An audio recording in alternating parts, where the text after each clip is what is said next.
Very good evening to our friends and colleagues in Asia, and very good morning to friends and colleagues in Europe. Today, we are honored to have Ms. Hien Vu. She's a researcher in the Global Governance, Regulation, Innovation, and the Digital Economy Unit at the Center for European Policy Studies. She's originally from Vietnam, and now she's working in Brussels, Europe. And she's going to share with us today on one of very interesting topics that I think many of us want to know more, which is the carbon pricing, which pathway for ASEAN. So carbon pricing, I think, is one of the trending topics. We try to deal with climate crisis. So without further ado, I would like to invite Ms. Hien Vu to join our conversation today. And our ENGAGE Dialogue is initiative by the Konrad Adenauer, based in Singapore, Diplomatic Academy of Vietnam in Hanoi, Vietnam, and the Asian Vision Institute based in Phnom Penh, Cambodia. And this program and this project is funded by the European Commission. Ms. Hien Vu, let's start with this. Briefly about yourself. Why you're interested in this topic, carbon pricing? Why does it matter? Thank you a lot, Dr. Vannarith, and thanks also to our audience who is connected to this session. So briefly a bit about myself first. My name is Hien Vu. I am researcher at the Center for European Policy Studies. So this is a think tank based in Brussels, and we are working on areas of EU policy, and particularly on sustainable development. So I'm working a lot on better regulation and policy evaluation in order to identify the best policies to support the green transition in the Europe. And under the EANGAGE program, I am also co-authoring a paper on carbon pricing for ASEAN countries. So back to our main topic of this session, we are talking about carbon pricing, but I guess that is somehow trending, but still a new topic to many of us. But somehow this concept is very important because it has interaction with many other policy areas like electricity markets or renewable energy or innovation fundings. So I hope that anyone who is interested in climate and energy topic can be more or less familiar with the carbon pricing concept. So I wouldn't be rough and maybe a bit oversimplified, but carbon pricing is the policy tools that the regulator can use in order to put a price on the emission of greenhouse gases. So that emission can come from any sector like the power sector, but also the transport sector and industrial sector. And the ideas of putting a price on the emission of greenhouse gases is in order to motivate the polluters to reduce their emission. And even when we speak about carbon pricing, but it's just not limited to carbon dioxide, but we have other greenhouse gases as well, like nitrous oxide, for instance. So a very brief explanation of the concept. Thanks. I think that's a very good start. At least we understand what does it mean, right? Carbon pricing. It means that you put the price tag on the emission of greenhouse gases. And the greenhouse gases can come from transport sector, power sector, energy sector, and from household, right, consumptions, exactly, building and so on. So that is the regulator try to put this kind of restriction on the emission of greenhouse gases. Why we so much concern about the emission of greenhouse gases? Why we need to take care of it to reduce it? Why? Well, I mean, climate change now is a reality now, right? We have the temperature rise, which is super quick, and then there's the need for the global community to react in order to reduce such a temperature rise. So maybe I will start first with some international context. So recently there have been a lot of progresses across countries in the world to accelerate their climate action. So you see that the US is now back to the Paris Agreement. So with their coming back to this agreement, we hope that there will be more ambitious climate targets, climate engagement in the upcoming COP26. At the same time, in the EU, if you remember, like 2 years ago, 2019, there's a famous package called the EU Green Deal. So this is a package of different measures that is set in order to help the EU become the first climate neutral continent in the world by 2050. And after that, there are many other large emitters in the world which also have set the net zero targets. Like we have the United States, Japan, Korea, China, all have set their targets of becoming climate neutral by 2050 or 2060. And I think one of the most recent and important progress that can impact directly ASEAN member states is the package called the Fit for 55 package from the EU. So this is a kind of different measures, mostly legislative proposal set in order to achieve the intermediate carbon climate targets of the EU. And one of that measure is called the CBAM, the Carbon Border Adjustment Mechanism. And such a CBAM, if implemented, will impose a carbon price from some goods and services that the EU imported from non-EU countries in several sectors. And we have to bear in mind that ASEAN region as a whole is the third largest trading partner of the EU and vice versa. So if this CBAMs come into life, that would impact a lot of trading relationship between the two regions. And that explains why it is a moment for ASEAN region as a whole and its member states to react in a better way and to really take carbon pricing into consideration and seriously. Thank you. Before going deeper into that trade-related things, perhaps some of our audience wish to know that maybe some climate change skeptics, maybe they haven't convinced yet that climate change really affects their livelihoods, their life, the well-being of the people. Can you explain us a bit more of how climate change affects our life? I would say that climate change is a fact we cannot avoid. I mean, there are even some fear that human being or many species on the earth are reaching to the next mass extinction because of climate change. We say that the last mass extinction was like 66 million years ago now. And now this time we are heading to the next one. And all of this because the temperature is rising too fast that many species cannot adapt quick enough.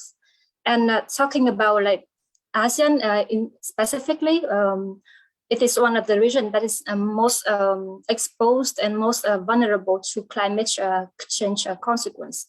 Some of our member states have very severe climate change events, like we have sea level rise, extreme drought, or flood. So I think it's a problem that all countries face together, and it requires some joint action from other global international level. Thank you. So sea level rise, extreme weather events, that may disrupt our livelihoods, impact us directly or indirectly, but I think more or less directly, because we could see the changing climates and more natural disasters, right? Different parts of the world. And you mentioned correctly that Southeast Asia is one of the most vulnerable regions, right? Where coastal countries, we have this kind of a landmass mainland Southeast Asia, which also affected by climate change through the mismanagement or the impact of climate change on the flow of the Mekong River, for instance, and drought and floods and so on. So this is very critical, and you use the term kind of the extinction of human species and other species. Well, this is a bit strong term, but that is the alarm, right, for us, right? That climate change really affects our life, leads to the extinction of living things on this planet. Cool. So now move to what we stick to the Southeast Asian context. Can you tell us a bit more on, okay, a sea level rise, for instance, if you know how much that the climate change will affect the sea level rise, and how this sea level rise affect the economy and society in Southeast Asia? Well, I would say that, at least from my experience, from my own country, Vietnam, it is one of the countries that will be heavily hit by sea level rise, and we have already seen some of its negative consequence on the south region of the country. We have the Mekong River region, and there during some certain moment of the year, there have already been some like extreme signals saying that the sea level is rising over there, and then it affects a lot on agricultural activity, on transport activities, for instance. So, and the important fact is that the consequence is on one specific region or one country, right? But then the cause is at global level. And so that means that one country cannot act alone in order to combat against such a climate change consequence, but it requires a joint action at international level, and more specifically also at regional level. Thank you. Okay, come back to the ASEAN-EU trade relation that you mentioned earlier, that if we don't take action now in order to put the cap on this kind of greenhouse gas emissions, pursuing more a green or sustainable growth development model, then we will face ASEAN country, we will face more challenges from the European side, because they will put restriction on certain goods that they believe is in violation of this kind of sustainable developments or green development and so on. So can you elaborate a bit more on that, and how ASEAN should do now in order to have advantage in a way, in order to export more of green products? Indeed. I think that's the question now for ASEAN member states. It's not about whether we should diverge or converge towards carbon pricing. I think even some member states, they can protest against the CBAM, but we cannot deny the fact that CBAM will become like in reality in 2 years or 3 years. And if we react in 2 or 3 years, that would be too late. So I think now is a golden moment for ASEAN member states to really like consider different options that they can best deploy in order to have their own carbon pricing system in the best way. And more importantly, it's about harmonizing and coordination between member states in order to make to achieve the climate emission reduction in the best efficient way. So maybe I can, like, as you mentioned it a bit about it, I can quickly go through the progress of ASEAN countries right now in terms of implementing their carbon pricing. So quickly, we have 2 important tools. Of course, there are many other, but I would name here 2 most important one of carbon pricing. The first one is carbon tax, and the second one is emission trading system. So carbon tax is a kind of tax that is imposed on the emission of greenhouse gases that is related to the production of goods and services.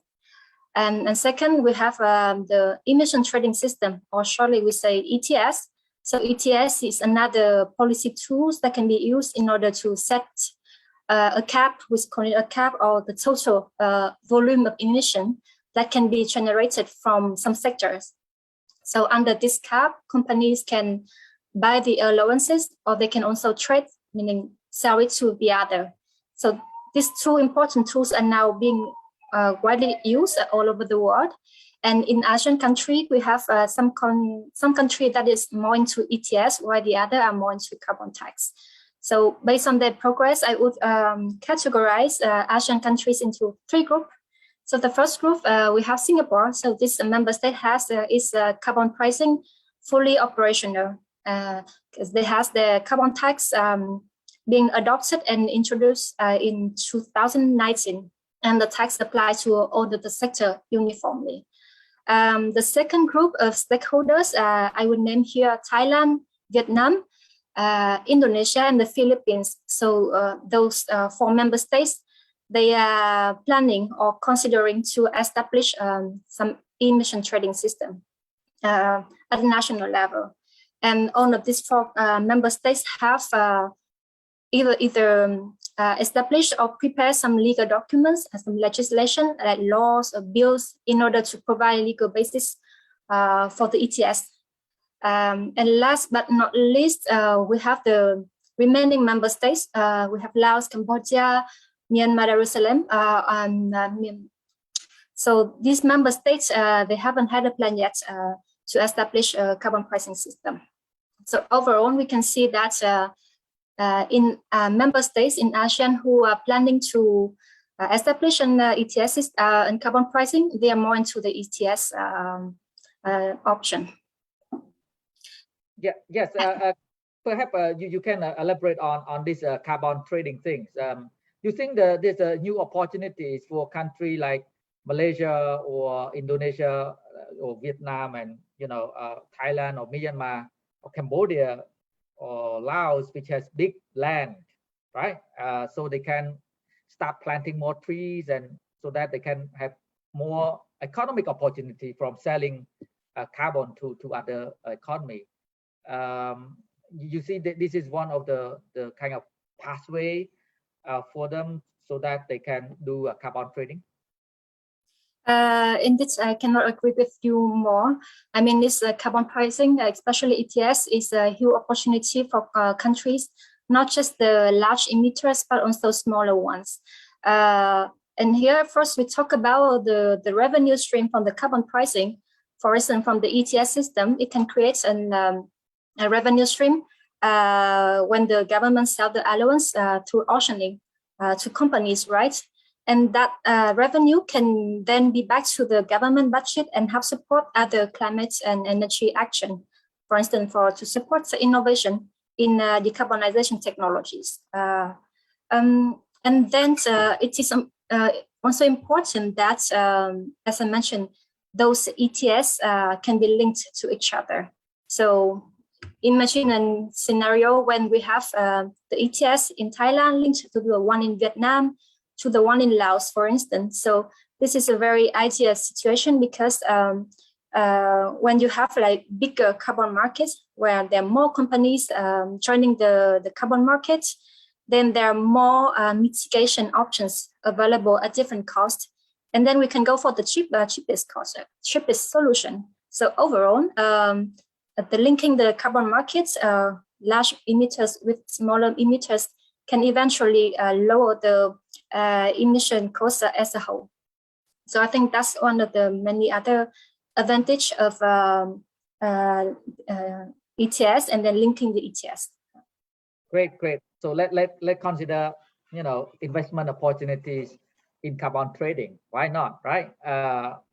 Put Thailand in Southeast Asia can be a new ground for economic opportunity in carbon trading or ETS. Okay, come back a bit to this carbon pricing. You mentioned about the carbon tax, right? And only Singapore, in Southeast Asia, only Singapore that has successfully implemented this. Why is it so difficult for other countries to implement this carbon taxing?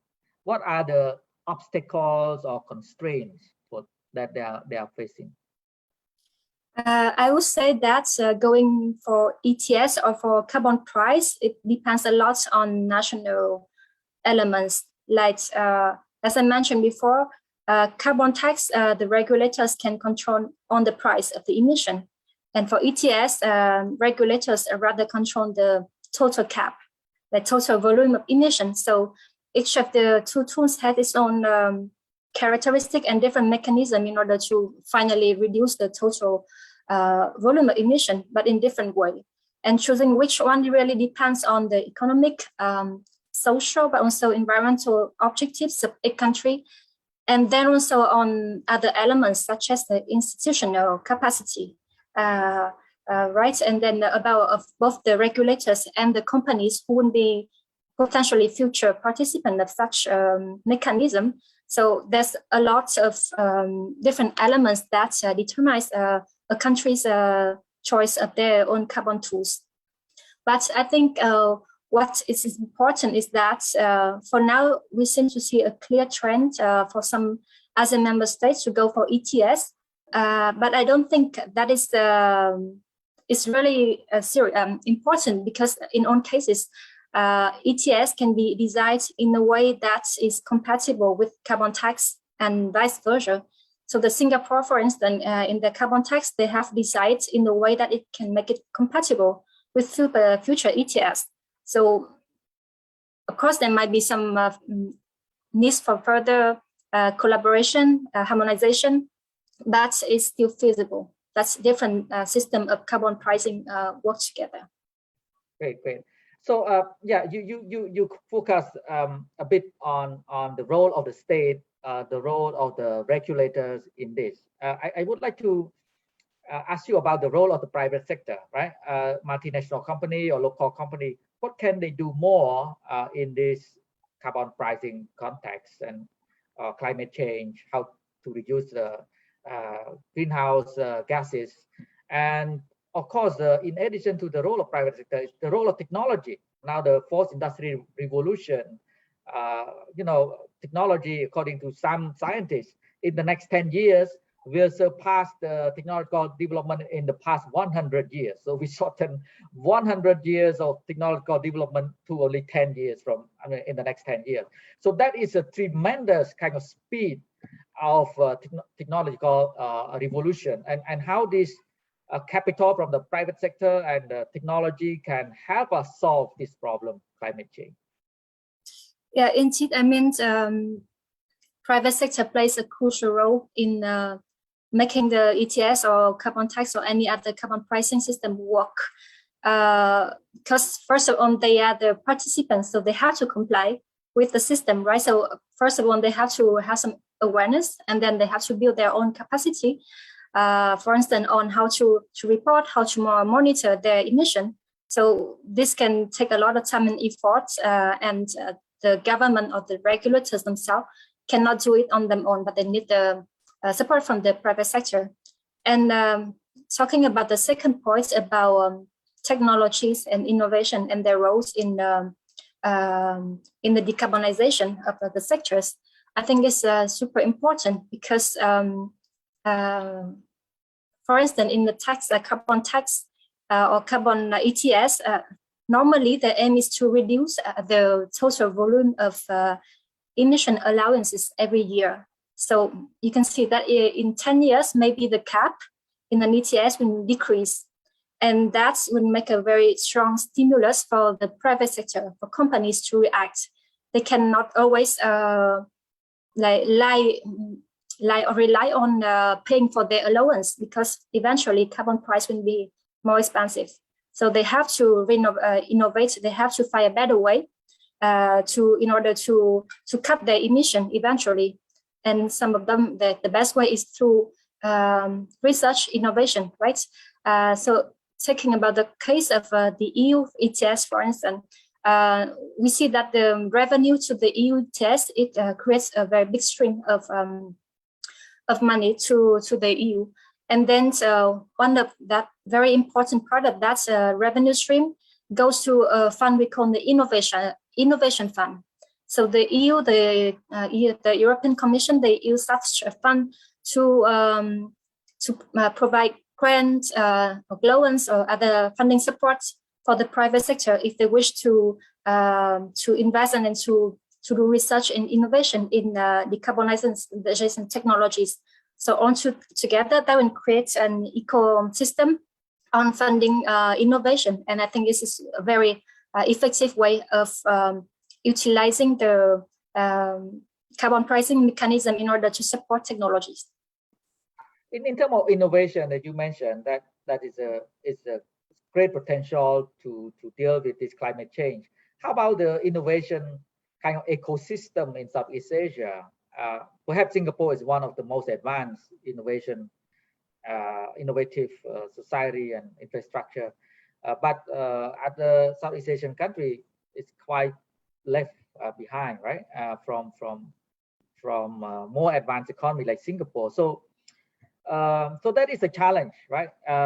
So we know that innovation is the solution to the problem, but institutional capacity, financial constraint, or prioritization of national budget is not right, right? So what your suggestion to ASEAN as a regional organization and the ASEAN member states to invest more resources in innovation? How to convince them to put more money in innovation? Indeed, I mean, I have the same observation as yours, Dr. Vannarith. I think that in many ASEAN member states now, there's a kind of gap between research and deployment of some technologies. And that's why sometimes we call this the valley of death, right? So it's a technology that has finished its research stage, but can never go to the market because it is too expensive, because it is not demonstrated at large scale level, for instance. So this gap there is too risky for companies to invest into that phase. And then public money is rather into the research phase and not the deployment phase. So here I think this is an important, like a crucial role of the governments in order to intervene into such way between research and deployment of technologies through like grants, financial support, as you say. And then I say that at ASEAN level, it is important to collaborate to avoid some overlaps in research and development. Because the advantage is that if one technology is developed in Thailand and the other in Singapore, maybe the effort is doubled. Why don't we collaborate in order to first have a bigger pool of expertise and talent? So the chance to be successful in the technology will be higher. So I would highly recommend that as a member state, they collaborate in order to support research and technology and development of technologies, and then also to pay to different phases of such innovation, not just on research phase, but also on demonstration, so TRL level 7, 8 to the deployment phase. Great. So more collaboration on technology, innovation, and science, among ASEAN countries. So that we can scale up our knowledge and also our impact. So no need to repeat or to reinvent the wheel, right? If Singapore already found something, then it's shared with other ASEAN countries and keep improving and building up on the new technology. So Hien Vu, you've come from Vietnam and now you're working in Europe and you will come back to Vietnam. So how you transfer the knowledge that you gain from Europe to support your community, society, as different stakeholders in Vietnam? I mean, we have a very concrete example here, right? I mean, I'm currently the research fellow under the EANGAGE program. I think it's one of the best platform ever to really have transfer the knowledge and expertise from the two continents. So yes, knowledge exchange I think is super important. And then of course, as you suggest, if I ever come back to Vietnam, I would love to continue to work on the topics that I have been working in the EU and contribute my expertise to the achievement of the policy in this area.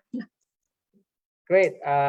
Congratulations on what you have done, what you have achieved, and listening to your perspective and your insight. Really encouraging to see a young generation of leadership like you have this long-term vision to save the planet, to fight against climate change, to reform, at least to share knowledge, to make an impact on society, and also gradually can build institution, economic, financial, political institution, governance institution in order to impact positive changes. And of course, we need to take action now urgently to save ourselves and to save our planet, and of course, for the future generation of human species or animals, different species on Earth. So we have come to an end. I think already 30 minutes passed, and I feel like it just 1 minute passed because very engaged dialogue, and I really learned a lot from you. And I believe that the viewers here also really enjoy listening to what you said. And I would like to seek your final words for the young generation of leadership in Asia and Europe, what we can do more to impact changes. I